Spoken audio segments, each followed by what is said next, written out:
ating mga colleagues, especially to Senator Amy at bilang chairman na talaga namang pinagsikapan niyang maipasa ito.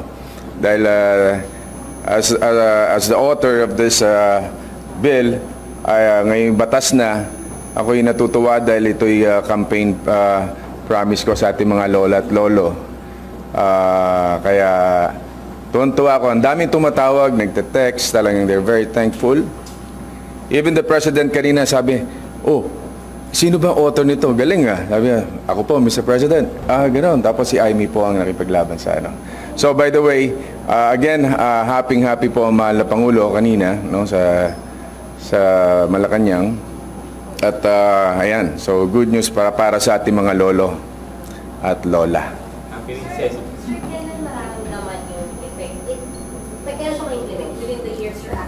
Well, after 15 days after the publication of sa official gazette, no? Siyempre, pagka ano yun, 15 days, antay ka na 15 days and then effective na yung batas. So, yun ang importante, ma-publish siya sa official gazette. And then yung budget for this, wala pa siya ditong 2024, but 2025 will make sure na nando na yung budget na yan. Ang importante ngayon, yung ating mga lola at lolo, magparehistro po sa OSCA, doon sa Office of Senior Citizens Affairs. So, yun po ang importante ngayon para masiguro na matanggap nila yung kanilang benepisyo na ito na galing sa gobyerno. Ilan yung pwedeng makinabang? Well,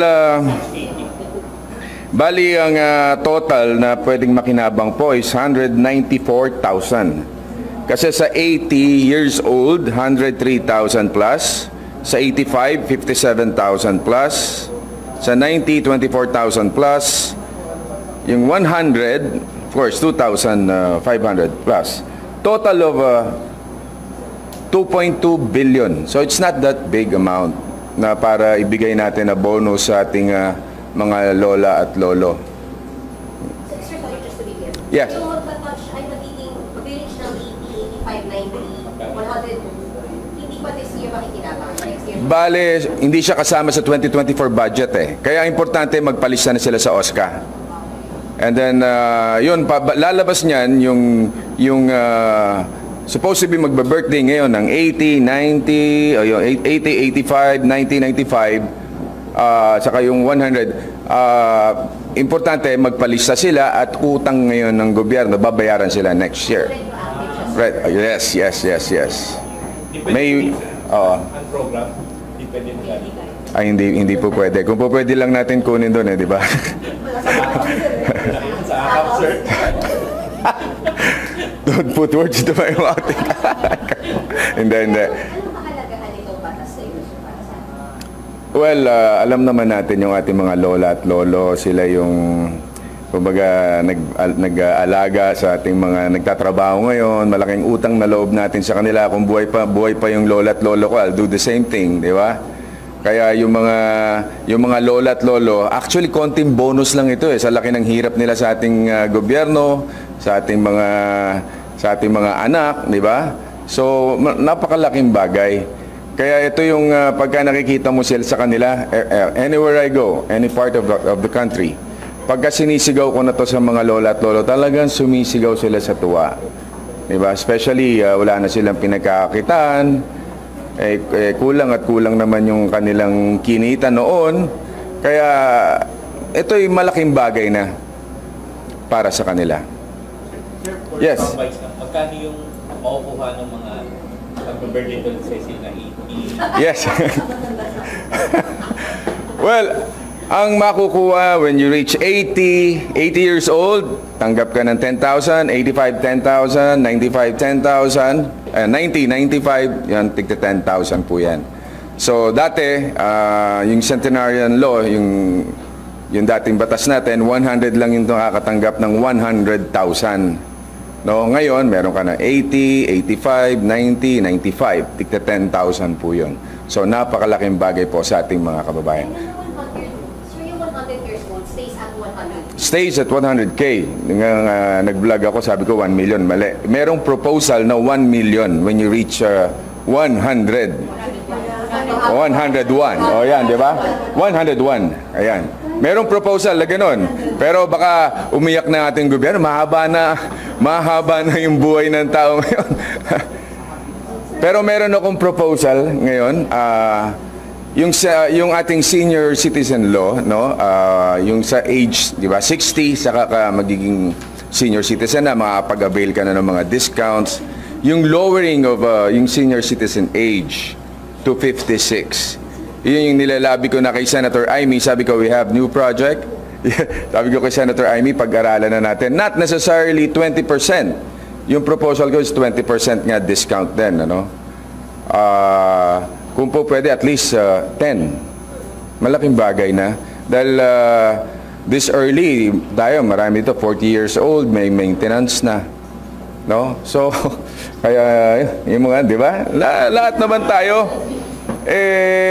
maka-avail tayo ng discount na yan ay napakalaking bagay. Sir, sorry, nasa committee level na po yung 56 years old na gagawin?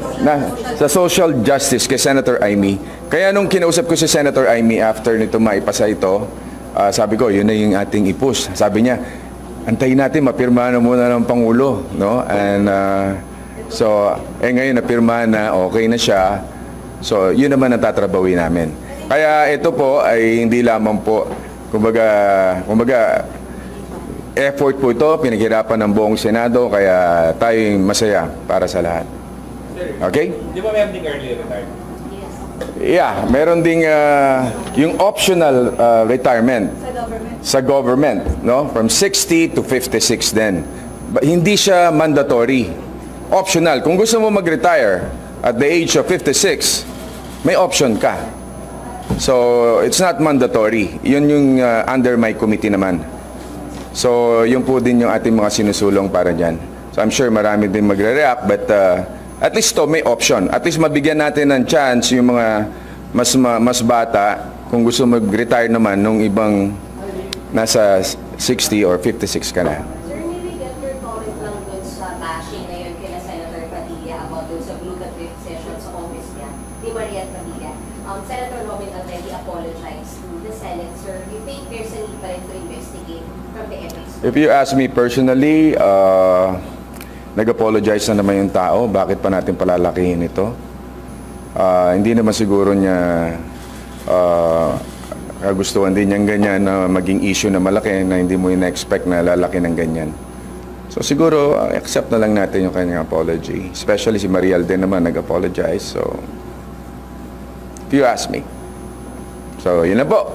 So, thank you very much. Sir, kanina sa Palasyo, yun ang pag-usapan ba about Chacha, yung 38, 6, and 7? Yes, basta ang sinabi ng mahal na Pangulo, Senate will take the lead. So, sinabi mo, siya magli-lead. So, in short, tayo mamumuna. Senado.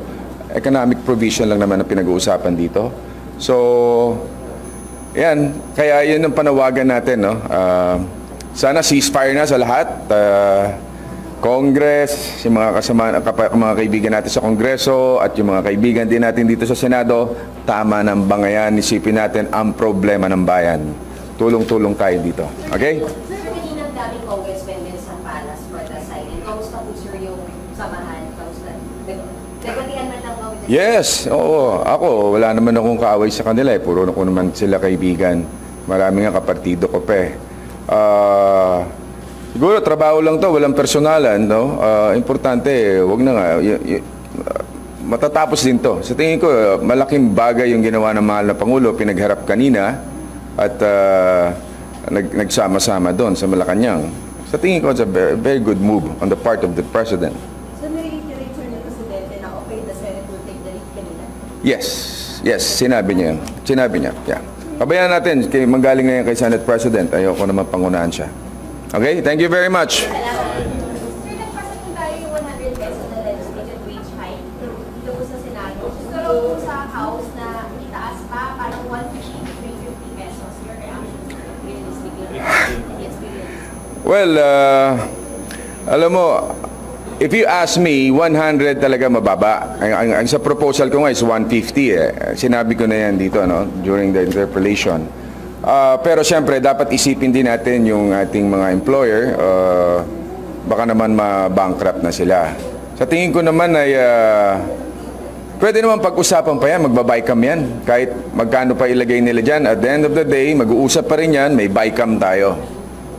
So, lamig lang ang ulo ng lahat at yung mga employer, relax. At hindi namin kayo pababayaan. Okay? Thank you very much. Mabuhay.